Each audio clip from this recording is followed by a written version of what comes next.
There comes a moment in life when you realize the people you once looked to for answers are no longer there. Or, if they are here, they have grown older.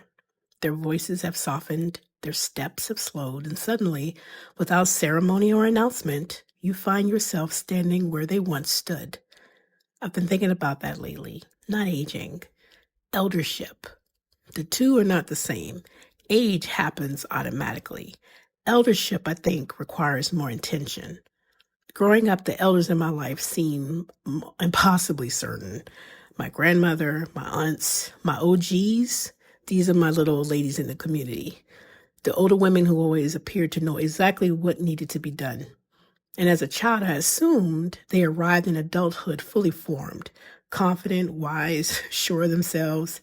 Now that I stand closer to where they once stood than where I once was, I know better. They were figuring it out too.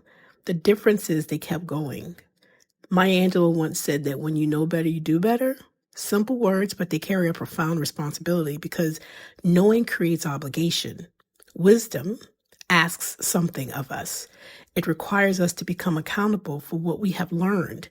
And that is what I think about when I hear people speak about elders, not authority, responsibility. Who are we becoming? What are we modeling? What are we passing on? These questions feel particularly important right now.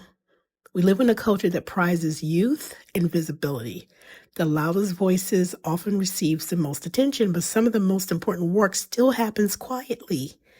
It happens when someone tells the truth, when someone keeps their word, when someone chooses integrity over applause, when someone makes room for another person to grow.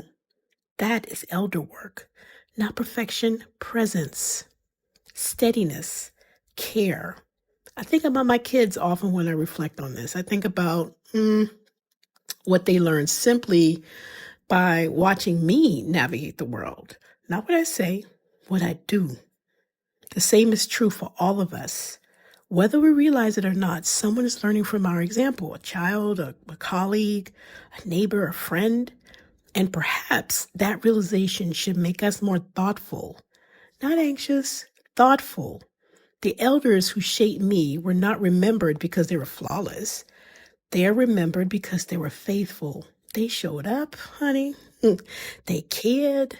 They endured. They made a way when one didn't exist. And now, whether I feel ready or not, I find myself asking a question I never considered when I was younger. What kind of elder am I becoming? Not someday, now. Because the truth is, we're all becoming someone's ancestor.